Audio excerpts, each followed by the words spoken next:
बिस्मिल्लाहिर्रहमानिर्रहीम। अस्सलाम वालेकुम स्टूडेंट्स।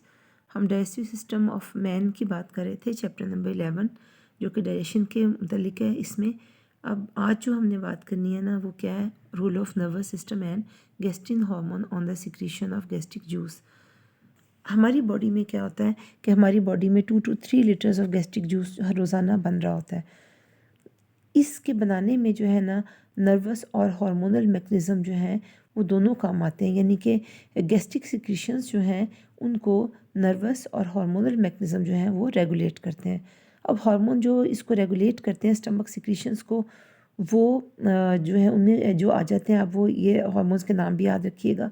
गैस्ट्रिन है, सिक्रेटिन है, गैस्ट्रिक इनहिबिटरी पॉलीपेप्टाइड है और फिर कोलिसिस्टोकाइनिन है।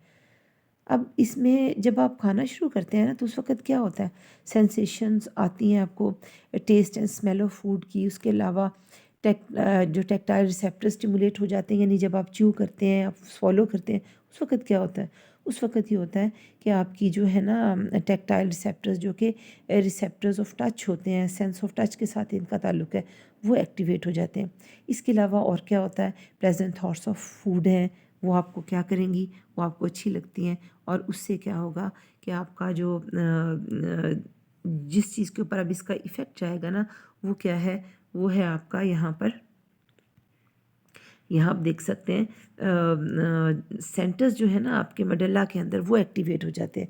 और मेडल्ला जो एक्टिवेट जो होते हैं, वो आपके वो सेंटर्स होते हैं कि जो गैस्ट्रिक सिक्रीशंस जो हैं उनको रेगुलेट करते हैं या उनको इन्फ्लुएंस करते हैं। अब जब न्यूरोनल स्टिमुलेशन होगी ना स्टमक म्यूकोज़ा की, तो फिर क्या होगा कि फिर ये जो है ना आपकी न्यूरोट्रांसमीटर है एसिटाइलकोलिन, ये सिक्रीट होता है। अब जब ये एसिटाइलकोलिन सिक्रीट हो जाता है ना, तो ये स्टिमुलेट करता है सिक्रीटरी एक्टिविटी दोनों की। किसकी, आप ये देखें, ये इन दोनों को, ये पैराइटल और चीफ सेल्स, इनको भी। और आपको पता है ना, जब ये स्टिमुलेट होंगे तो क्या होगा, आपका गैस्ट्रिक जूस बनेगा। और इसके बाद जो है वो आपकी दूसरी चीज़ जो स्टिमुलेट करता है ना, वो क्या है, वो है गैस्ट्रिन। गैस्ट्रिन उसको भी जो है ये स्टिमुलेट कर देता है। यानी एसिटाइलकोलिन क्या करता है कि गैस्ट्रिन एंडोक्राइन सेल्स से उनको भी स्टिमुलेट कर देता है, वो भी बनने लग जाता है। और इसके अलावा ये पेराइटल चीफ सेल्स हैं, इसके ऊपर भी इसका इफ़ेक्ट है। तो इनको भी जो है ये क्या करता है कि जो है वो उनकी सिक्रीटरी एक्टिविटी जो है उसको स्टिमुलेट कर देता है। अब जो है गैस्ट्रिन जो है ना, ये देखें कि ये है हार्मोन, तो गैस्ट्रिन हार्मोन है क्योंकि, तो ये क्या करेगा कि ये रिलीज़ हो जाता है सर्कुलेशन में। क्योंकि याद रखें, जितने भी आपके जो होते हैं ना ये हार्मोन्स, ये क्या करते हैं कि ये ब्लड में जाते हैं और वहाँ से जब ये ट्रैवल करता है, जहाँ जाता है कहाँ पर, ये इनके पास पेराइटल सेल्स, इसका बेसिक एक्शन ही पेराइटल सेल्स के ऊपर है। तो ये क्या करेगा, वहाँ जाके एक्स्ट्रा जो है ना गैस्ट्रिक सिक्रीशन, ये उसको क्या करेगा, ये उसको स्टिमुलेट कर देगा। इसके बाद जो है वो हमारे पास जो है क्या होता है कि गैस्ट्रिक स्टिमुलेशन जो है वो हो जाती है और गैस्ट्रिक जूस बनने लग जाता है। अब यहाँ एक चीज़ और भी होती है कि यहाँ ये सवाल है कि मैक्सिमम या ग्रेटेस्ट जो है वो सिक्रीशन, गैस्ट्रिक सिक्रीशन वो कब होगी। तो वो एक्चुअली कि जिस वक्त हमारा स्टमक जो है ना उसके अंदर फूड प्रेजेंट होती है, उस वक्त होती है। और प्राइमरी स्टिमुलाई इसके लिए कौन सी हैं कि डिस्टेंशन ऑफ स्टमक है। डिस्टेंशन मीन्स कि जो स्टमक है वो एक्सटेंड हो जाता है, यानी उसका साइज़ थोड़ा बड़ा आ जाएगा, फैल जाएगा थोड़ा सा। उसके बाद दूसरी जो स्टिमुलस है वो क्या है, presence of amino acids and peptides है।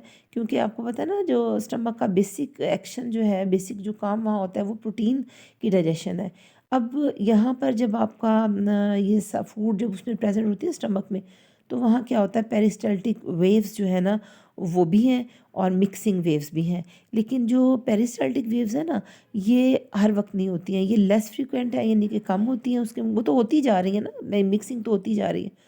तो ये ज़्यादा पावरफुल होती है मिक्सिंग वेव से।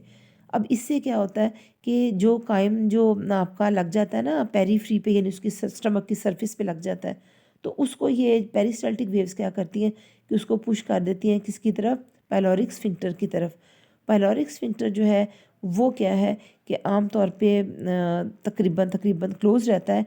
और उसकी वजह क्या है कि उसमें माइल्ड टोनिक कॉन्ट्रैक्शन है। टोनिक कॉन्ट्रैक्शंस क्या होती हैं कि वो कॉन्ट्रैक्शंस होती हैं कि जो कई मिनट तक या कई घंटों तक भी एक ही वक्त में मेंटेन रह सकती हैं। तो उस वक़्त क्या होगा कि वहाँ से फिर ये क्या करेगा कि उसको पेरिस्टाल्टिक वेव्स की वजह से क्या होता है कि स्टमक से जो है, जो कि पेरीफ्री पे जो लगा होता है कायम, वो चला जाता है डुओडेनम में। तो इसके बाद जो है ना पेरिस्टाल्टिक कॉन्ट्रैक्शन जो है ना, वो याद रखें कि वो इतनी स्ट्रांग होती है कि स्मॉल अमाउंट ऑफ काइम जो है उसको पायलोरिक ओपनिंग के ज़रिए से डोडेनम में भेज देती है। और इस तरह से क्या है कि जो हमने बात सारी डिस्कस की है वो क्या था, role of nervous system and gastrin hormone on the secretion of gastric juice. तो ये सारा प्रोसेस इस तरीके से होता है। That's all for this lecture.